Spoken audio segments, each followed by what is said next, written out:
Welcome to Detailing with Mark. Today I'm reviewing this 2009 Acura MDX.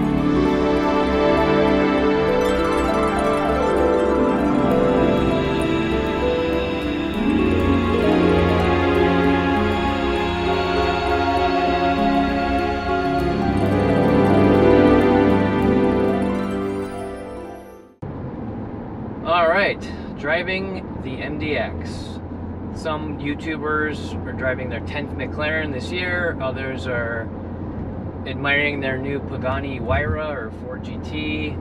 Me, I'm driving a 12-year-old SUV with a ton of miles on it. So it is what it is.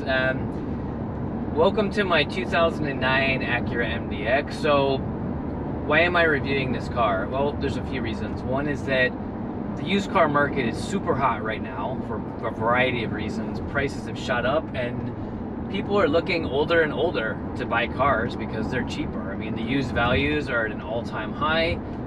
SUVs like this one, the prices are just going up and up and up, and I think more and more people are considering these. And the second reason is I just really like it. I'm really impressed with this SUV. So I bought it a year and a half ago, and many people get to this point in their life where they're faced with this terrible reality of, I need an SUV. Maybe they had kids, maybe they have big dogs, maybe they just carry a lot of stuff for their job or for their life or whatever. But I think for car enthusiasts like me, it's kind of a sad day when you realize, man, I need an SUV or a minivan. Ugh, what a horrible day. Well, I'm here to tell you that it doesn't have to be horrible if you pick the right SUV. So I begrudgingly purchased this at the request of my fiance. Once our son turned about a year and a half, he was so large, we had to get him a toddler seat. The toddler seat's massive.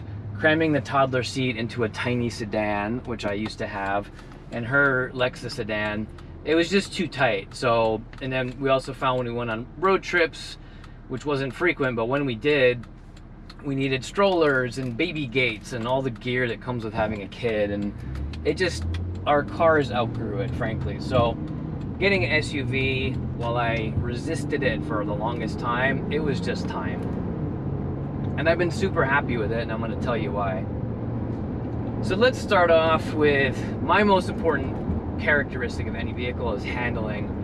For an SUV, this handles really, really, really well. So I'm heading into my usual test driving route here, and the speed limit's 40. I like to hit these turns at 55 or 60 just to see how cars and SUVs respond. So here we go into bend 1, and it sticks well. These are fairly sharp turns, hard to see on camera, but bend 2, we'll get it up to about 60. Right, yeah. So obviously it's an SUV. There's some top heaviness and body roll. It's got a higher center of gravity, but as SUVs go, this handles quite well. I mean, we drove all kinds of SUVs before we bought this one, including a Honda Pilot. I love the Honda Pilot, but it's much taller than this, and it feels much taller. The center of gravity feels way higher. It just doesn't handle as nimbly as this does.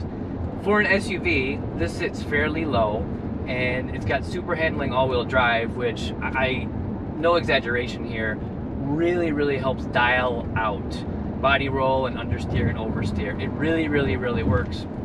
I know that because a year ago we had an issue with, I think it was a fuse or something, and the super handling all-wheel drive was inactive for like a week. So I took it on the same drive at the same speeds, and man, what a difference. Like those turns I just went through, this thing felt like a death trap, just because being front-wheel drive only, this thing felt like a death trap on those turns. It was pitching and rolling everywhere. Then I solved the problem, and the super handling all-wheel drive was working again. And man, what a difference. It just for its time, 2009, the super handling all-wheel drive system, I think, is really, really, really good. There's a chart on here. You probably can't see it on the camera. I'll try and get to it, but there's a super handling all-wheel drive chart, which literally shows you where the power is going to every single wheel at all times. It's super useful. As you're twisting and turning, you see the power shifting from front left to right rear and all over the place.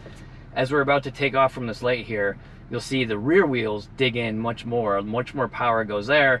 As we get up to speed, it balances out, or the fronts take over. So I don't know if you can see that, but yeah, right now all 4 wheels are cranking, and now it's more front biased, and then I'll let off the gas here, and now it's completely front biased. So anyway, the super handling all-wheel drive system works incredibly well to make this handle like a much smaller SUV. I've been very impressed by that, very impressed. So now let's talk about the ride.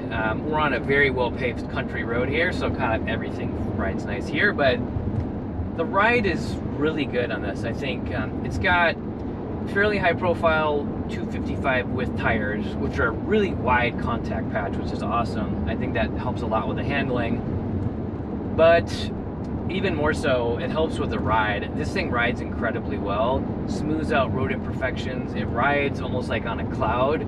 And yet, when you want to throw it into some bends, I think it reacts really, really well. So it's no BMW, but I feel like the handling ride balance is really, really good.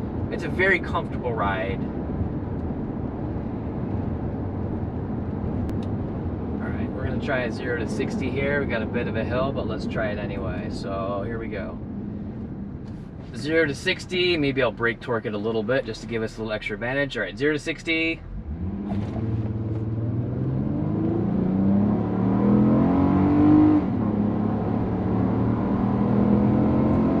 And 60.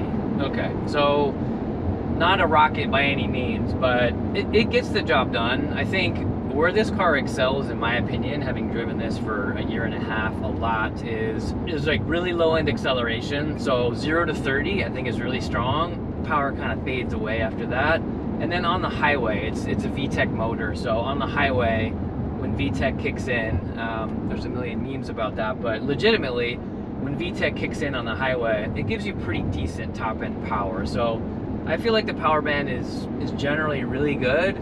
It's not a rocket ship, obviously. It's a 4,500 pound SUV, and I feel like the power around town is really strong, and on the highway you can keep up with freeway speeds no problem, climb hills, etc. We've taken it to Tahoe many times.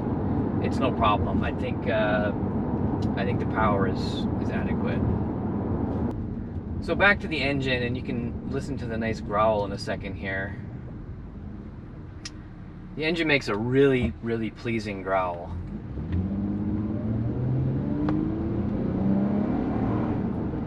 So it sounds nice. It's a typical Honda engine. I mean,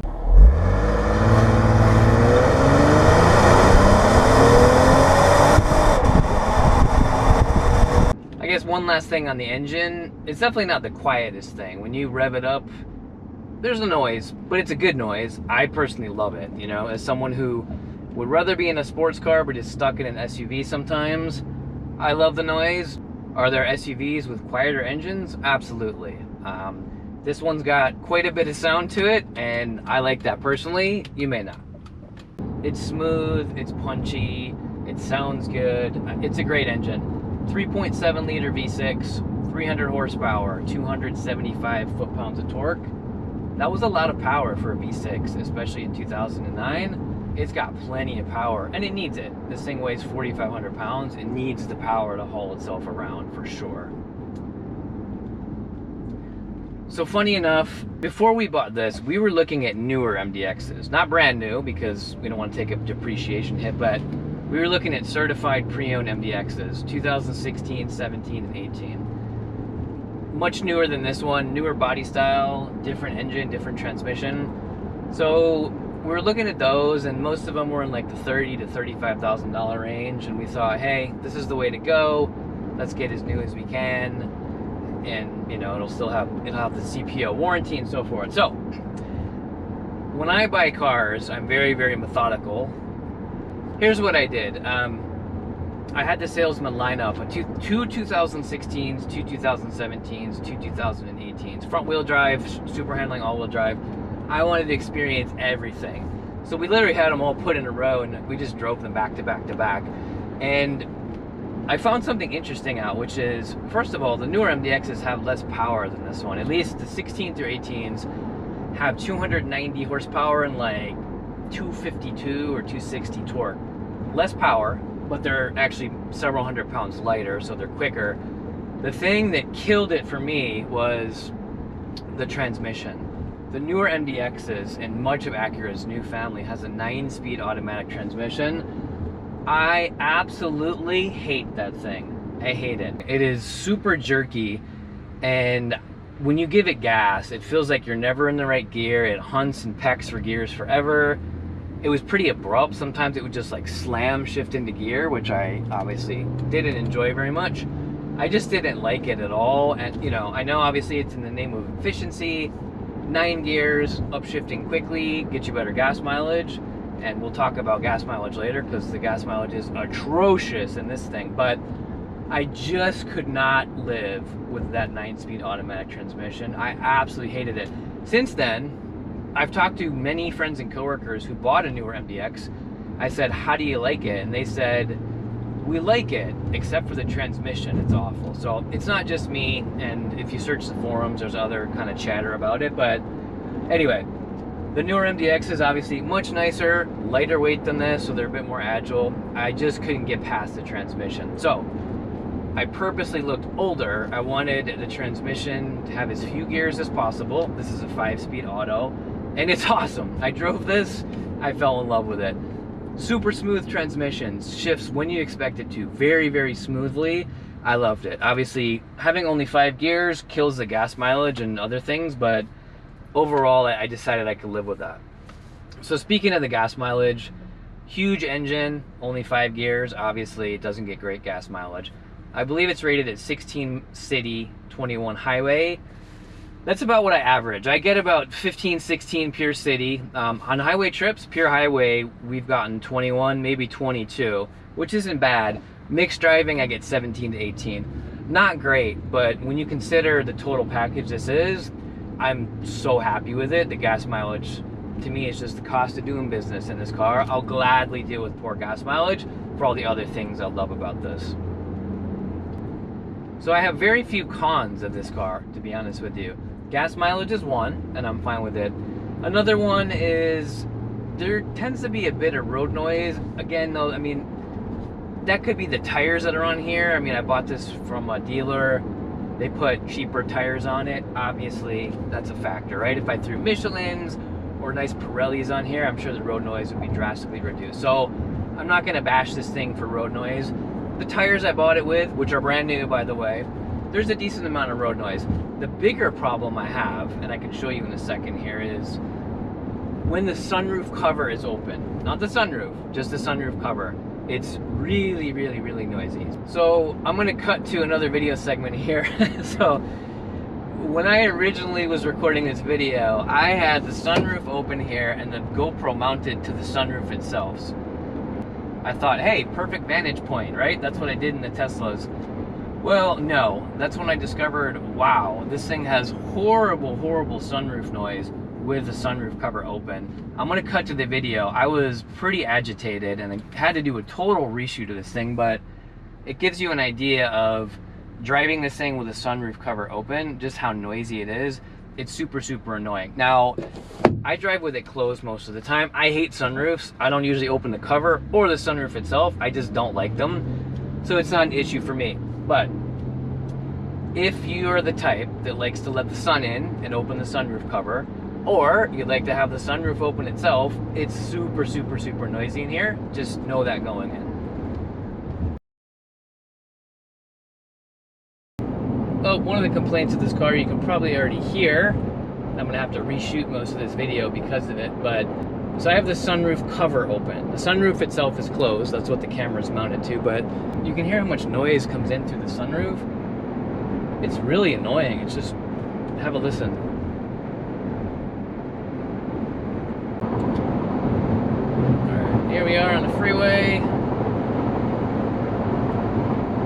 75 miles an hour, and you can definitely hear the road noise, which is greatly exaggerated by having the sunroof cover open. The wind noise is just really annoying.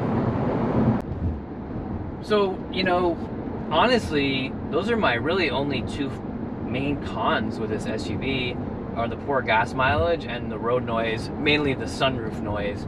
Other than that, I've been really happy with this. As I said, I was not thrilled having to get an SUV. I was pretty bummed about it. I drove a bunch of different makes and models. I drove the newer MDXs, really didn't like any of them. Then I drove this older one and I thought, wait a second, this is nice, I like this, and bought it right on the spot. I was thrilled. So we've owned this for a year and a half. Aside from one issue, which turned out to be a parasitic draw, which means when the car is off, something is draining the electrical system when the car is off, which over time just kills the battery. It drove me nuts trying to figure that out. I eventually did a lot of fuse pulling and troubleshooting and fixed it. What it turned out to be, by the way, was the Bluetooth module. So the Bluetooth module, number one, didn't work when I bought the car. Worse than not working, it was activating constantly when the car was off and draining the battery. So, easy fix. After I figured out it was that, I just unscrewed it. It's under the console here. So under your arm, this whole console pops forward very easily. The Bluetooth module is buried at the bottom. You simply unscrew it, pull it out, and problem solved. Or you can just unplug the cable that it's connected to. So that was the only issue I've ever had with the car, was the battery dying because the Bluetooth module was activating when the car was off. Other than that, this thing has been a rock. Typical Acura, bulletproof, solid, excellent build quality, comfortable. It's just been a wonderful car. I mean, I really think this thing will go forever. I'm gonna get bored with it before it becomes problematic, so I'll put it that way. Like most SUVs, it's great for road trips. Comfortable seats, comfortable driving position. I love the dash layout. I love the gauges. Everything is really well done. Typical Honda Acura, they just know how to do it really well. You know, I mean, the car is old, so I'm not going to pick on the technology too much, but it's pretty dated feeling, like the screen and the interface. They're dated. The screen, I mean, I can pop it up here. I mean, the screen is, you know, it's okay. It's not the brightest, and here we go here.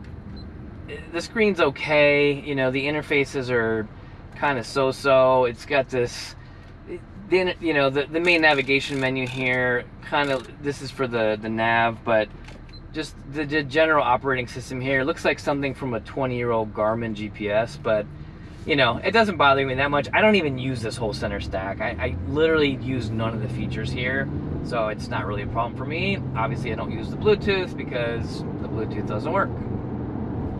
All right, we're gonna be pulling on the freeway here. We'll give it a little gas and see how she handles the on-ramp.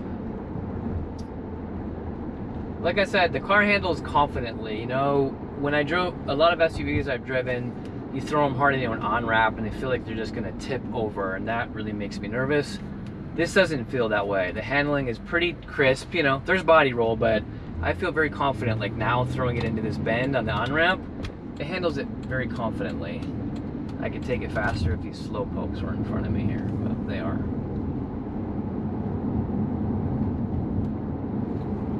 Yeah, very crisp handling through the turns here. The steering responds well. One of the things I loved about this was it's old, it's got hydraulic steering, which is the way to go. All right, let's give it some gas here on the highway and see if we can pass some people. Come on, baby. Woo! There we go. A lot of drama to get up to 75, but you know, it gets there. It's got some noise to it, the engine, but I think it sounds good, to be honest with you. I'm happy with it. There's some road noise. You feel the expansion joints on the freeway a bit, but it's a really nice cruiser. I mean, I've done many 5-hour road trips in this with the family. It's great. Great headroom. It's so easy to haul your family and all your gear in it. Great headroom, tons of interior room. It's wide, just tons of space, comfortable. A great road trip SUV. Not all of them are, sadly. All right, this is one of my favorite off-ramp bends here. I tend to take this a little fast just to see. Here we go. And yeah, mean, it handles well. There's a man and his dog walking around, and there's a Porsche on the side of the road. Okay. Whew. All right.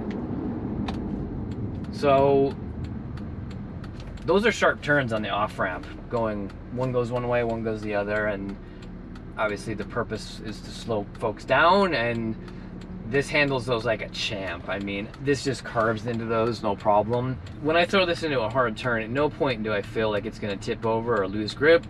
It just bites down. As I said, there is body roll. It's tough to counter the laws of physics, but it's very, very, very tolerable. Handling is my #1 criteria for any vehicle, and I don't think you'll be disappointed here, even if you like to drive fast.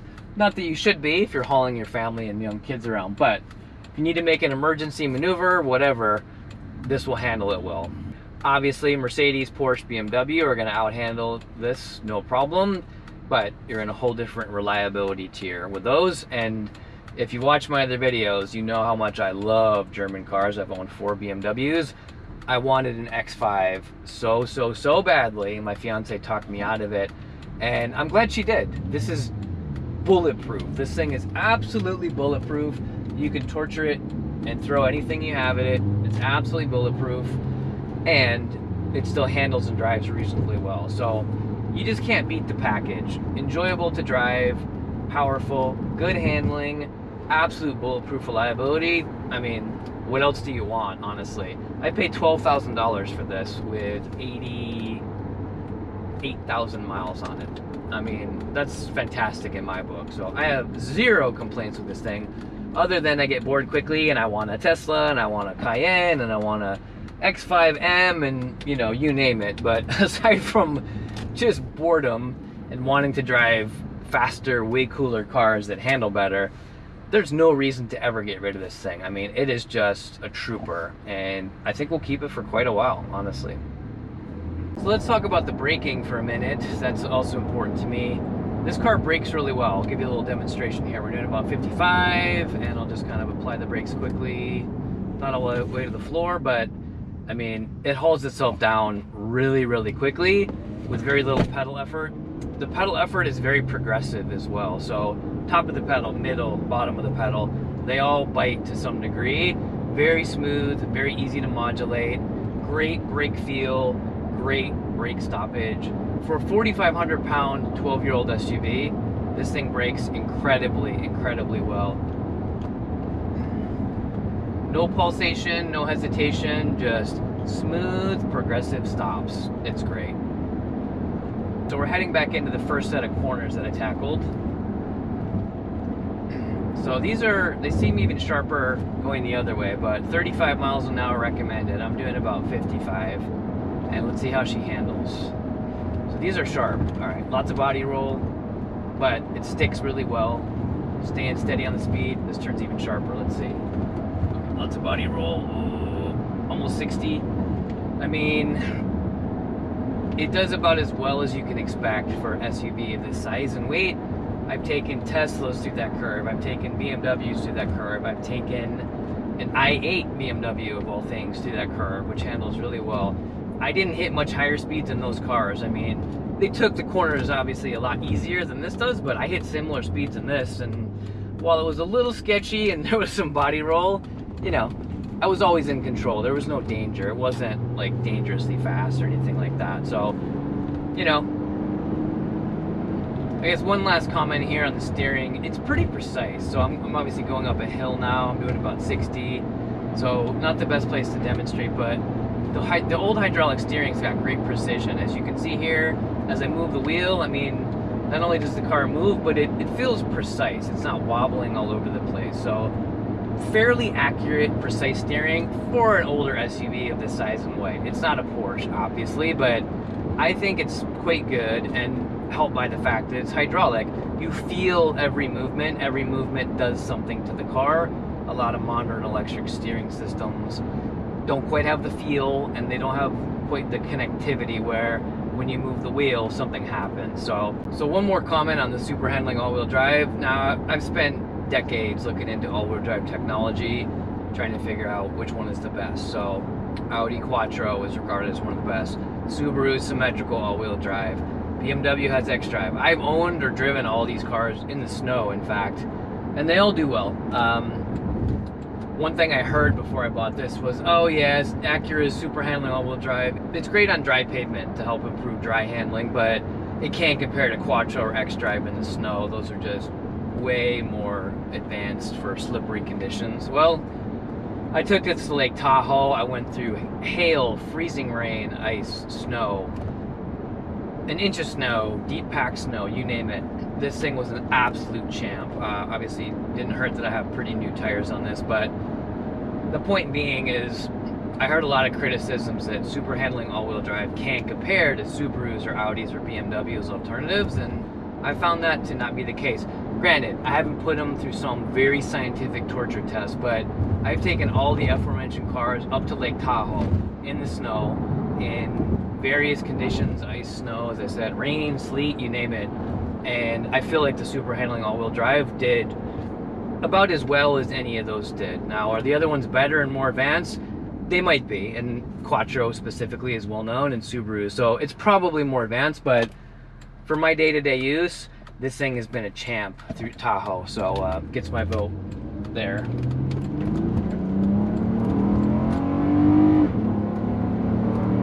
So just a quick recap here. The pros: acceleration and power are good. The engine is smooth and indestructible. Handling, as you can see right now, handling is very good for a 7-passenger SUV. Very good. I'm very pleased. It rides well. It's comfortable inside. I like the layout. It's super reliable. The quality is really good. It looks good. From the exterior, I love the way these old MDXs look. They have these really muscular flared fenders. It just looks awesome. I think it's a great looking timeless design. So lots to love about it. The things I don't like, the gas mileage, as I mentioned, is not great, but I can live with it. And then the road noise / sunroof noise gets to be annoying. But you know, for a 12-year-old SUV, they cost anywhere from $10,000 to $15,000 depending on the mileage. I think this is a great buy. You will not be disappointed. I would buy this thing all over again. One of the best car decisions I've ever made. I've made a lot of bad ones. This was not one of those, so I absolutely would recommend it. So thanks for watching. I always appreciate a like or a comment on the video, and if you don't want to miss any of my future updates, please make sure to subscribe. Thanks again, and we'll see you on the next one.